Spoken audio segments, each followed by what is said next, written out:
tropics have been quiet over the last few days ever since Hurricane Milton made landfall, but that's not going to last much longer because we have a rare storm that's attempting to develop back over in the central Atlantic Ocean, and that actually might become our next tropical storm or hurricane, and we are still watching the southern Caribbean Sea maybe for a little bit of development. Let's talk all about this, and we'll begin with what's happening in the Atlantic Ocean right now, and you'll notice nothing really organized. We do have a big cluster of thunderstorms in the southern Caribbean Sea, but that's not posing any imminent risk of tropical development. That's really not the main talking point in today's video. It's actually going to be this area of really no convection but spin right now back over in the central Atlantic Ocean. And the problem with this system right now is that there's a lot of wind shear and also a pretty good amount of dry air. But as we go later into the week, we do think that this will have a pretty good chance of developing as it approaches the Lesser Antilles, and this very easily could at least become our next tropical storm, if not maybe even our next hurricane. And with that said, the National Hurricane Center has issued an orange blob here across the western Atlantic Ocean and back into the Caribbean Sea near the Lesser Antilles. What this essentially means is that there is about a 40% chance of development over the next 7 days in terms of a tropical cyclone attempting to develop with that little area of convection that is in the central Atlantic Ocean. Aside from that though, the National Hurricane Center has not issued any other areas for potential development, even though I still have a sneaking suspicion that we might see something try to organize in the southwestern Caribbean Sea at some point this week. Definitely not guaranteed, but we're going to talk more about that as well here in just a few minutes. Here it is. This is Invest 94L. This is what's over in the central Atlantic Ocean right now. The reason why I'm showing you this is because you'll notice there's barely any popping convection, essentially those red and green colors that are showing up there. There's very little of it for there being anything here, but you'll notice in the low levels, if you look at the white area here, that's actually our low pressure center spin. So if we actually had more convection wrapping around that eye, this would be a tropical storm more than likely, but there's really not much here. It is not organized yet. It's not in a favorable environment, but as we go later into the week, we do think that this will begin to organize more. We are going to talk more about this storm in a second and where it'll go, but I do want to point out that this is a pretty rare occurrence to see an area of development out here in the central Atlantic Ocean, which makes this a relatively rare storm that we're talking about. Usually during October,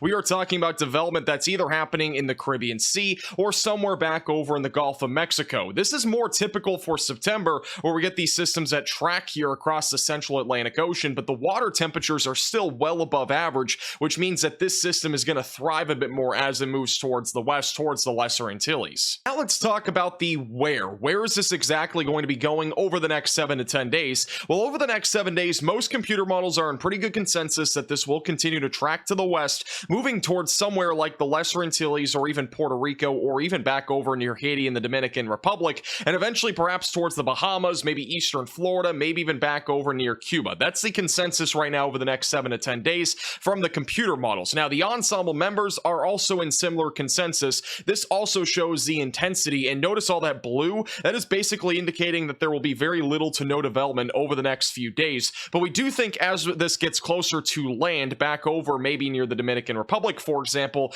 there will be more, at least, favorability for development, perhaps something like a tropical storm or hurricane developing sometime around 6 to 7 days from now. Now, this is a little bit of a concerning trend. A lot of models have actually been showing over the last 12 hours or so with Invest 94L that this could make a run at least at hurricane status sometime later this week, perhaps by Friday or Saturday. A lot of models have this going at least to tropical storm intensity, if not category 1 or 2 intensity, sometime around the weekend. There is one outlier, that's the HWFI model, which brings us to a category 5 hurricane. This is what we call an outlier. It is not in the consensus of most of the models, but it is something we'll have to pay attention to in case the trends do continue upwards from here. But there are still several models that do not bring this anywhere beyond a tropical depression or even a low pressure center. So again, this is not a slam dunk forecast. It's not definitely going to happen, but this is obviously something that we need to watch for because there are a lot of models right now showing we could have a hurricane sometime by the end of the week or even by the weekend. Now we're going to talk more about the ensembles, and what this essentially will show us is the intensity and track with a bunch of different ensemble members on one graphic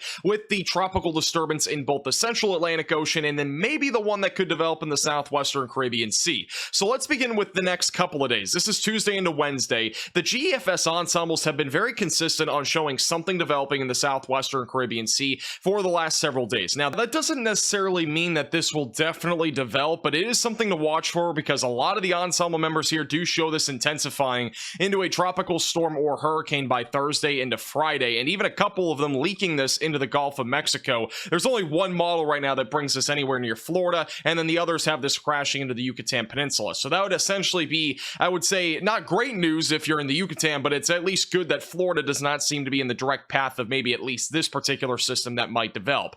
Now, the other thing that we're watching for is this right here. This group of ensemble members back over near the Lesser Antilles are pretty consistent through Thursday night of something developing at least over there, whether that's a tropical depression or a low-end tropical storm. But it doesn't look like any major development by Thursday night into Friday. What we'll have to watch for is what happens Friday into Saturday, because there are a few ensemble members that bring this down to at least a tropical storm, but even a couple of them that get this close to hurricane status as we go into Saturday and into Sunday. But notice the spread is relatively large. Most of the ensembles are in a pretty large area here. We got one that's a hurricane in the Caribbean Sea, and then we also got several that are either a tropical depression or storm near the Dominican Republic or even near the Bahamas. Once we go into Sunday into Monday, that is when things become a lot more uncertain. Several of them split off from each other. We have a large range of possibilities, essentially, which makes this pretty hard to difficult right now, especially for those in the United States, as we are still well over 7 days out from any potential impacts to the United States if something were to happen.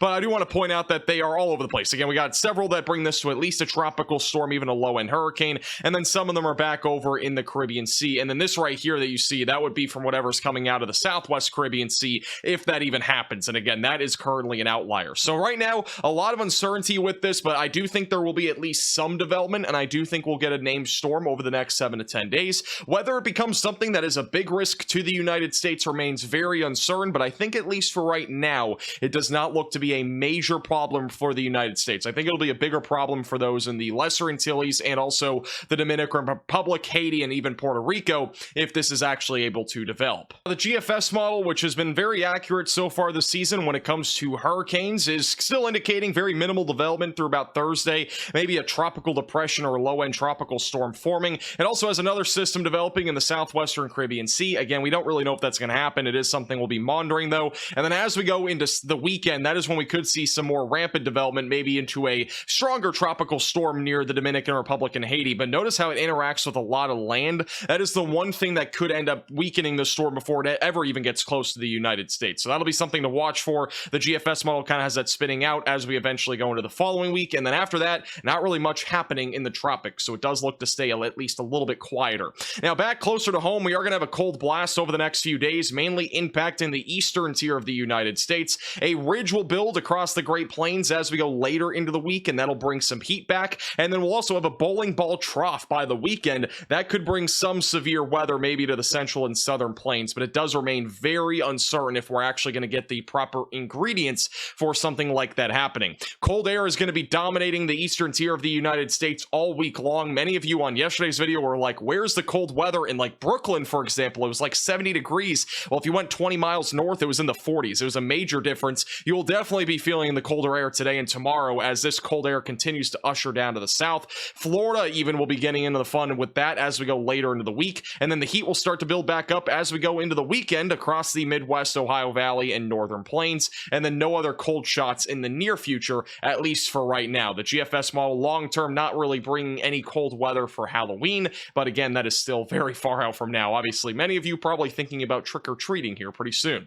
Now, for the future radar, overall, not looking at any big disturbances other than the northeast, where some snow will be possible in the higher elevations in upstate New York through the middle of the week. And then the high pressure will dominate the eastern tier of the United States. Winter storm possibility will exist across the Rocky Mountains, pretty typical for October. And then once we go into Saturday, Sunday, into Monday, that is when we might see a little bit of severe weather returning to the Great Plains. And then as we go into the middle of the following week, things become more uncertain. Guess what, guys? I'm really excited to announce that we've almost sold out of our limited edition hats that are all going to be signed by me. We have 200 hats total for those that were wondering, and we've basically sold out of all of them. We only have a few left, so if you want to get one, it is the top link in the description below or at shopmaxvelocity.net. We will be shipping all of these out from my own place and also signing them. We might even do a signing stream, so if you're a member of the channel, keep an eye out for that. We might do a little signing stream signing all of these hats. There are a ton of them. We've also given away some of them to like family members and also some of you are storm chasers that we have, so a lot of them will have those here relatively soon. And also we have our other merch that is not signed, but we do have our t-shirts, our trucker hats that are not signed as well. Those are now available. We also have our beanie hats, mugs, and also also our stickers that are also for 500,000 subscribers. If you want to get any of these, again, it is the top link in the description below. Some of you are asking for one that's not signed, so there you go. It also comes in different colors like pink and even red. Thank you so much for watching. Make sure to hit the like button down below and subscribe if you've not already.